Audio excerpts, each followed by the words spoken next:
नमस्कार, one India Hindi में आपका स्वागत है।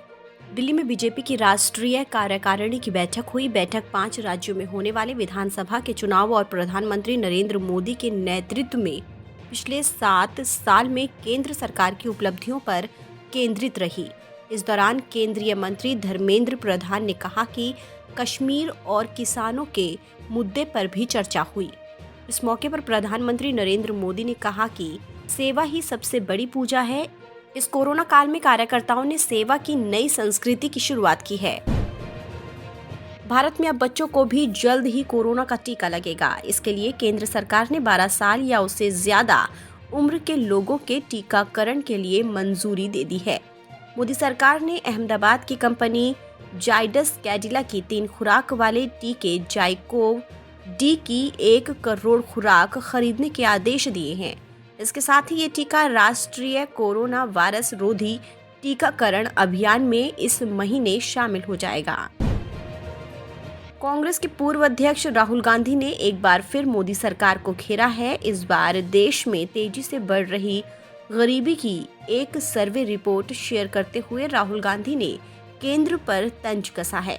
उन्होंने कहा कि जो पहले मध्य वर्ग में थे अब गरीब हैं, जो पहले गरीब थे अब कुचले जा रहे हैं। कहाँ गए जो कहते थे कि अच्छे दिन आ रहे हैं। पेट्रोल डीजल की कीमतों को लेकर सियासत जारी है। इस बीच कांग्रेस महासचिव प्रियंका गांधी ने एक बार फिर केंद्र की नरेंद्र मोदी सरकार पर हमला बोला है। प्रियंका गांधी ने कहा कि थैंक यू मोदी जी बोलने के झांसे को देश की जनता अच्छी तरह समझती है। इतना ही नहीं, प्रियंका गांधी ने कहा कि देश की जनता को महंगे दिनों से निजात चाहिए। रविवार को पंजाब की जनता को पेट्रोल डीजल पर राहत मिली है। चरणजीत सिंह चन्नी सरकार ने पेट्रोल और डीजल के दाम घटा दिए हैं। मंत्रिमंडल बैठक की अध्यक्षता करने के बाद मुख्यमंत्री चरणजीत सिंह चन्नी ने कहा कि पंजाब सरकार ने फैसला लिया है कि मध्य रात्रि से पंजाब में पेट्रोल 10 रुपए और डीजल 5 रुपए सस्ता हो जाएगा। पंजाब कांग्रेस अध्यक्ष नवजोत सिंह सिद्धू ने एडवोकेट जनरल APS देओल के आरोपों पर करारा जवाब दिया है। सिद्धू ने देओल को कहा है कि न्याय अंधा हो सकता है लेकिन पंजाब के लोग अंधे नहीं हैं। सिद्धू का कहना है कि कांग्रेस पार्टी बेअदबी के मामले में न्याय का वादा करके सरकार में आई थी। सिद्धू ने देओल के आरोपों पर 12 ट्वीट की पूरी सीरीज पोस्ट की है। शिवसेना नेता और सांसद संजय राउत ने रविवार को बीजेपी पर बड़ा हमला किया। उन्होंने बीजेपी नेताओं पर हमला साधते हुए कहा कि ये लोग बाहर से आए हुए हैं, इन लोगों को किराएदार कहा जा सकता है।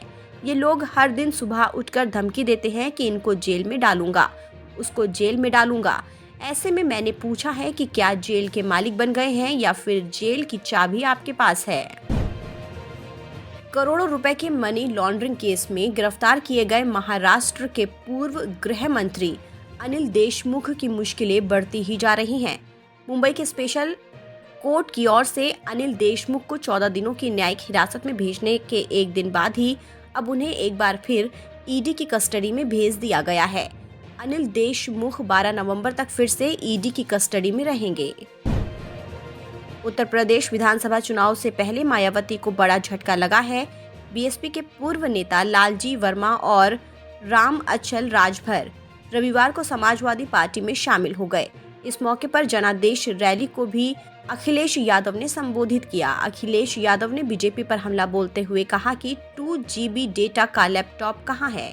उन्होंने तंज कसते हुए कहा कि बुलडोजर लेकर नहीं लैपटॉप लेकर आओ, क्योंकि नौजवानों को लैपटॉप की जरूरत है।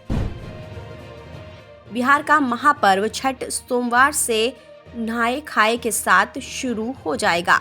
छठ पूजा बिहार, झारखंड और उत्तर प्रदेश में मनाया जाने वाला एक बेहद खास त्योहार है। इस साल छठ पूजा का त्योहार 8 नवंबर 2021 से शुरू हो रहा है। 36 घंटे का ये व्रत निर्जला होता है। नहाए खाए के अगले दिन खरना होता है, जिसका काफी महत्व माना जाता है। फिलहाल इस खबर में इतना ही। देश और दुनिया की तमाम खबरों के लिए आप बने रहिए वन इंडिया हिंदी के साथ।